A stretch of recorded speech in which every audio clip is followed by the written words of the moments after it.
यहाँ किस किस ने सोचा है काश मेरे दादाजी ने वो जमीन ना बेची होती तो मैं एक गोल्ड माइन पर बैठा होता और पैसे उड़ा रहा होता? किस किस ने सोचा? आई एम श्योर हम सब ने कभी ना कभी ये दिमाग में आया होगा. Indian real estate sector is poised to become a $1 trillion market cap by 2030. Can you believe it? It's a huge number. I'll tell you how. These are my learnings from my real estate journey. My learning number one is that time is crucial.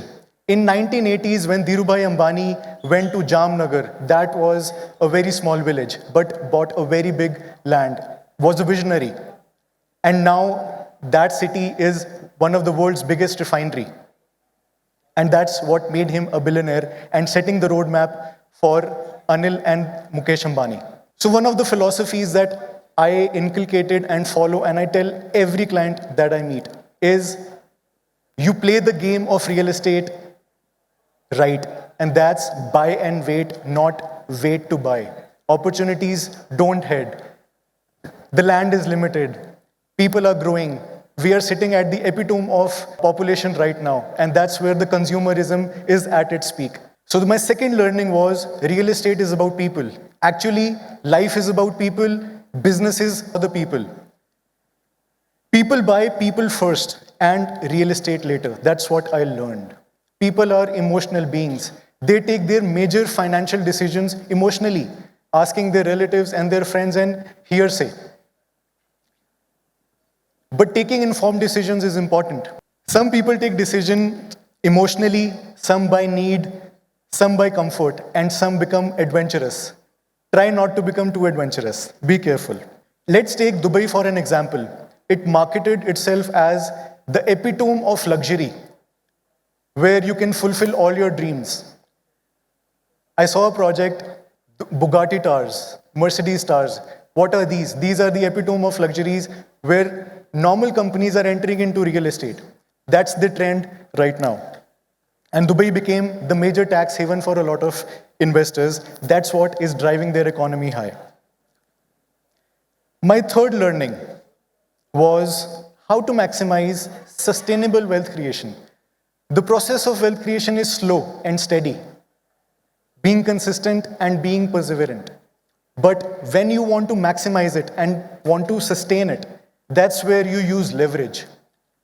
You use leverage either with debt, loan, or you use the construction stage as your leverage and find opportunities and invest and grow your money.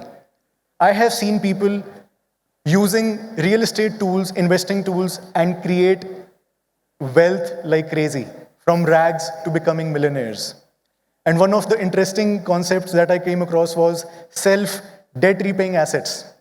Those are the commercials which repay their EMIs on their own and become a cash flowing asset for you. So the next learning was when you're creating wealth, there are two kinds of assets. One is liquid, जो कि एक button में ही बिक सकता है and you can use it on your own.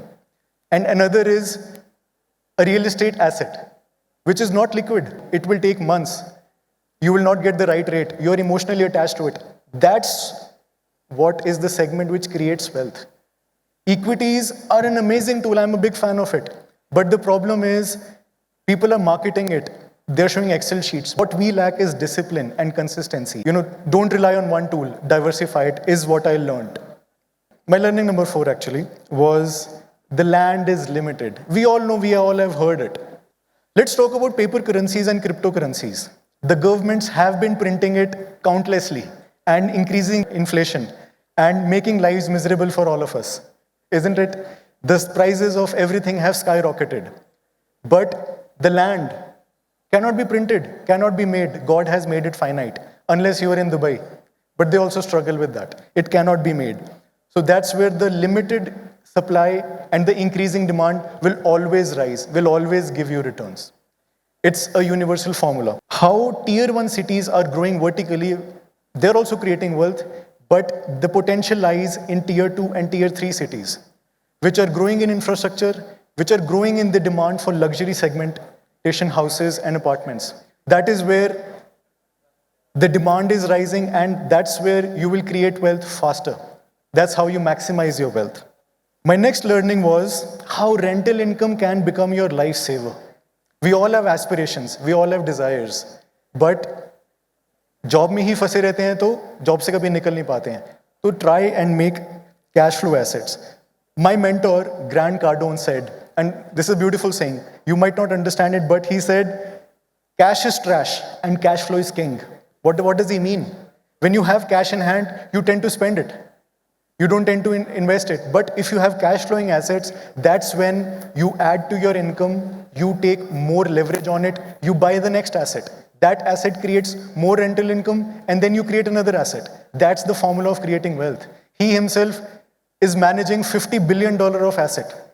And I myself is on that journey to becoming millionaire fast lane by using this tool. One of the policies that I came across was China plus one. Because of geopolitics, the world's biggest companies are trying to make a parallel manufacturing unit outside of China. In that process, India, Malaysia, and Vietnam became an attractive destination for investment and for making manufacturing units. And India has the highest potential because of its politics and young labor and youth and high potential. So Indian economy will absolutely rise and see manufacturing units like Apple, Samsung, foreign cars are coming to India with their manufacturing units. Companies from Dubai, companies from US are coming to India. In our Chandigarh, I have seen IT companies buying spaces. They're entering India and they're entering Chandigarh for the first time. And that's amazing to see how second-tier city is on its trajectory to become a first-tier city. So the China plus one policy will increase the demand for residential, and that in turn will increase the demand for commercial. जहाँ लोग रहेंगे वहाँ पे तो कुछ खरीदेंगे ही, buy करेंगे ही. So my next learning was, and actually this is not my learning, this is a big question and I am disappointed. Why is youth giving up home ownership? You only live once. हम सारे जीना चाहते हैं. You want to live every day, but at the cost of your future. Our parents were wise enough where they made real estate and they're living mentally free and their assets are worth crores. They invested just lakhs. Actually, what I found was the aggressive marketing of retails, of brands, of luxuries are the prominent reason. And the investing tools, people want to invest, but the investing tools like gold, mutual funds, and stock equity related things, they become a liquid asset. And then in turn, you're influenced by the media to buy and invest in luxuries. That's where you are unable to follow that discipline to, create wealth in the long term. This is a process of 20 to 30 years. That's where real estate comes in. A negative thing about real estate is it's illiquid, but that's what creates wealth. My seventh learning, and this is actually amazing. I recently came across many concepts that are emerging in the world. One is CoLiving. CoLiving is for the youth, and the studio apartments created for the youth who can stay together. All the luxuries, amenities are made for them. Co-working spaces, ATMs, salons, everything is there for them. That's what is booming all around the world. Singapore is one example. Bangalore, Chandigarh is one example where these concepts are coming. Now, let's talk about co-housing. Builders and a lot of communities have realized that humans are social animals.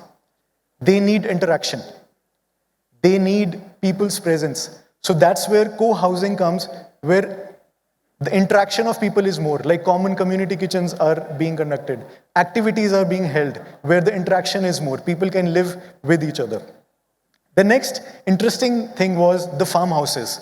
Farmhouse को हम लोग generally weekend getaway के लिए use करते हैं, but I want a primary residence as a farmhouse because you live there every day. You experience that space every day. And that's what caught my eye. The third is bioclimatic townships, a very new word, a very emerging market in real estate. Wherein, what is bioclimatic? Using the biodiversity, using the vegetation and the greenery, creating dense environment of the vegetation and controlling the temperatures of that township. There are bioclimatic resorts in India as well. I came across that. So that is the future and we all should encourage it. The fourth is senior assisted living. As the population is getting older, the seniors need a community for themselves as the families are becoming nuclear. This is a concept where I feel a lot of space is there for growth and a lot of investment can go there. At last, I want to say the best salespersons are the ones whose goal is to genuinely help others and grow together in that journey.